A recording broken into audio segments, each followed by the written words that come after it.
Bismillahirrahmanirrahim. Assalamualaikum warahmatullahi wabarakatuh. Perkenalkan, nama saya Diantemi Anggrani, NIM 1930 202143 dari kelas PAI 4 2019. Baiklah, saya di sini akan menjelaskan materi tentang klasifikasi media dan sumber belajar. Jadi, pengertian media pembelajaran itu ada beberapa ahli yang mengemukakan pendapat mengenai pengertian media. Adapun pengertian media menurut beberapa para ahli, yaitu yang pertama menurut Scrum, media adalah teknologi pembawa pesan yang bisa dimanfaatkan untuk keperluan pembelajaran. Media adalah perluasan dari seorang guru. Selain guru, media belajar juga bisa berupa alat-alat yang diperlukan dalam proses belajar. Yang kedua, menurut AECT atau Association of Education, Communication and Technology. Jadi, media adalah sarana komunikasi dalam bentuk cetak maupun dalam bentuk video dan audiovisual. Bentuk cetak bisa berupa bahan belajar, bentuk audiovisual bisa berupa film atau video-video yang berkaitan dengan materi pembelajaran yang akan disampaikan oleh pendidik ke peserta didik. Yang ketiga, menurut Gagne, media pembelajaran adalah kondisi yang berbasis media, meliputi jenis penyajian yang disampaikan kepada para pembelajar dengan penjadwalan, pengurutan, dan pengorganisasian. Segala sesuatu yang meliputi alat yang secara fisik. Jadi, kesimpulannya, media pembelajaran itu adalah segala sesuatu yang dapat menyampaikan atau menyalurkan pesan dari guru ke siswa, sehingga terjadi lingkungan belajar yang efektif. Media ini merupakan sumber yang perlu dilakukan dalam melakukan komunikasi dengan orang yang sedang belajar.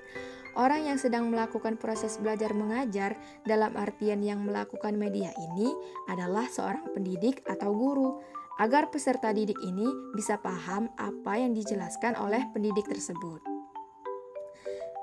Yang kedua, klasifikasi media pembelajaran. Menurut para ahli, tujuan pemakaian dan karakteristik jenis media, terdapat 5 model klasifikasi, yaitu yang pertama, menurut Wilbur Scrum, media pembelajaran digolongkan menjadi media yang rumit, mahal, dan media sederhana. Scrum juga mengelompokkan media menurut kemampuan daya liputan, yaitu 1. Liputan luas dan serentak, seperti TV, radio, dan facsimile. Yang kedua, liputan terbatas pada ruangan seperti film, video, slide, poster, atau tape. Yang ketiga, media untuk belajar individual seperti buku, modul, program belajar dengan komputer dan telepon. Yang kedua, menurut Gagne, media diklasifikasikan menjadi 7 kelompok, yaitu benda untuk didemonstrasikan, komunikasi lisan, media cetak, gambar diam, gambar bergerak, film bersuara, dan mesin budget. Ketujuh media pembelajaran tersebut dikaitkan dengan kemampuannya memenuhi fungsi menurut hierarki belajar yang dikembangkan, yaitu pelontar stimulus belajar, menarik minat belajar. Contoh perilaku belajar, memberi kondisi eksternal, menuntut secara berpikir, memasukkan alih ilmu, menilai prestasi, dan memberi umpan balik. Yang ketiga, menurut Briggs dan Briggs. Menurut Briggs dan Briggs mengemukakan bahwa klasifikasi media digolongkan menjadi 4 kelompok, yaitu media audio, media visual, media audiovisual, dan serbaneka. Yang keempat, menurut Allen, terdapat 9 kelompok media, yaitu visual diam, film, televisi, objek 3D, rekaman, pelajaran berprogram, demonstrasi, buku teks cetak, dan sajian lisan. Yang kelima, menurut Gerlach dan Ellie, media dikelompokkan berdasarkan ciri-ciri fisiknya atas ke-8 kelompok, yaitu benda sebenarnya, prestasi verbal, prestasi grafis, gambar diam, gambar bergerak, rekaman suara, pengajaran terprogram, dan stimulasi. Dan yang keenam, menurut Ibrahim, media dikelompokkan berdasarkan ukuran serta kompleks, tidaknya alat dan perlengkapannya atas 5 kelompok, yaitu media tanpa proyeksi 2 dimensi, media tanpa proyeksi 3 dimensi, media audio, media proyeksi, televisi, video, dan komputer. Kemudian, pengertian dari sumber belajar. Secara umum, pengertian sumber belajar adalah semua bahan yang dapat memberikan informasi, baik berupa data, orang, dan wujud tertentu yang dipakai peserta didik dalam proses pembelajaran untuk mencapai tujuan belajar atau kompetensi tertentu. Dan sedangkan menurut para ahli, yang pertama, menurut Yusuf Hadi Miarso, segala sesuatu yang meliputi pesan, orang, bahan, alat, teknik, dan lingkungan, baik secara tersendiri maupun terkombinasikan dapat memungkinkan terjadinya belajar. Yang kedua, menurut Edgar Dell, sumber belajar adalah segala sesuatu yang dapat dimanfaatkan untuk memfasilitasi belajar seseorang. Kemudian, macam-macam dari sumber belajar. Menurut Asosiasi Teknologi Komunikasi Pendidikan atau disingkat dengan AECT, sumber belajar adalah semua sumber baik berupa data, orang, atau benda yang dapat digunakan untuk memberi fasilitas kemudahan belajar bagi siswa. Sumber belajar itu meliputi pesan, orang, bahan, peralatan, teknik, dan lingkungan atau latar.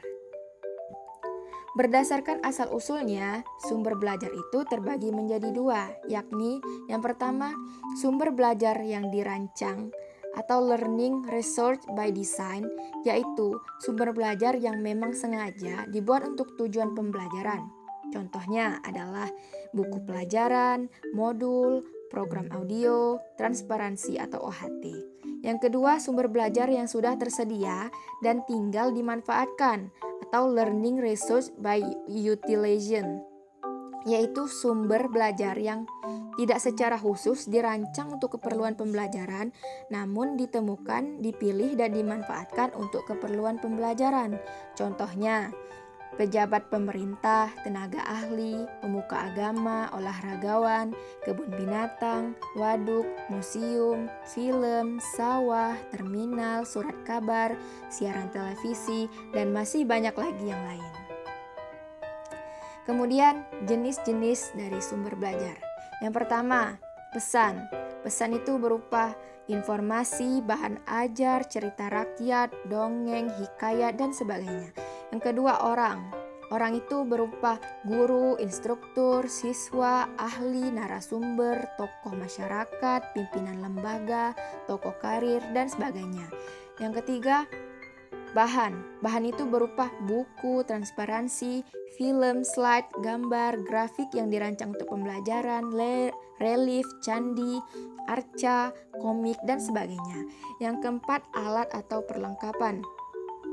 Berupa perangkat keras, komputer, radio, televisi, VCD atau DVD, kamera, papan tulis, generator, mesin, mobil, motor, alat listrik, obeng, dan lain-lain. Yang kelima, pendekatan atau metode atau teknik. Itu berupa diskusi, seminar, pemecahan masalah, simulasi, permainan, sarasehan, percakapan biasa, diskusi, debat, talk show, dan sejenisnya. Yang keenam, lingkungan. Lingkungan itu bisa berupa ruang kelas, studio, perpustakaan, aula, teman, kebun, pasar, toko, museum, kantor, dan sebagainya. Menurut Rohani, pembagian sumber belajar antara lain meliputi A. Sumber belajar cetak yang berupa buku, majalah, ensiklopedia, brosur, koran, poster, dan dena. B. Sumber belajar non-cetak, film, slide, video, model, boneka, dan audio kaset. C. Sumber belajar yang berupa fasilitas, auditorium, perpustakaan, ruang belajar, meja belajar individual, studio, lapangan, dan olahraga. Yang D. Sumber belajar yang berupa kegiatan, berupa wawancara, kerja kelompok, observasi, simulasi, dan permainan. E. Sumber belajar yang berupa lingkungan, berupa taman dan terminal. Kemudian manfaat dari sumber belajar. Yang pertama menurut Rohani antara lain A. Memberikan pengalaman belajar secara langsung dan konkret kepada peserta didik. B.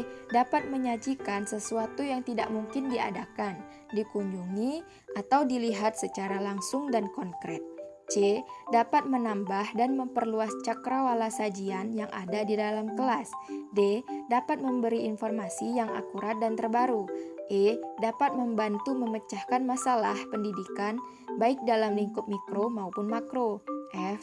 Dapat memberi informasi yang positif apabila diatur dan direncanakan pemanfaatannya secara tepat. G. Dapat merangsang untuk berpikir, bersikap, dan berkembang lebih lanjut. Kemudian fungsi dari sumber belajar. Yang pertama, meningkatkan produktivitas pembelajaran dengan jalan. 1.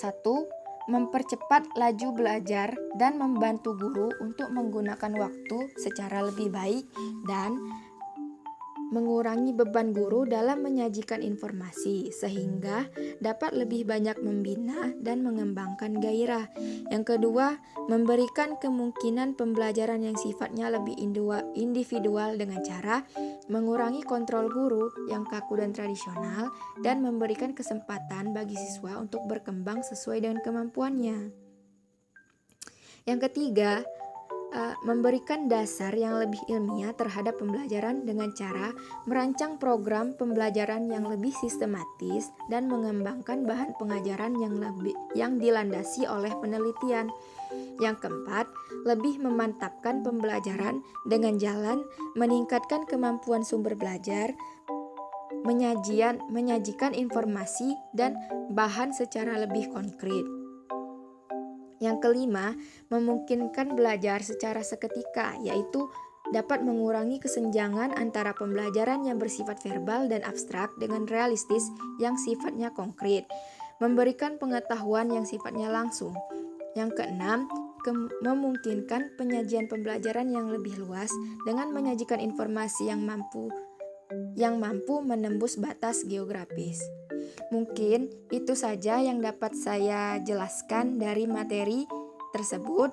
Lebih dan kurangnya saya mohon maaf. Wassalamualaikum warahmatullahi wabarakatuh.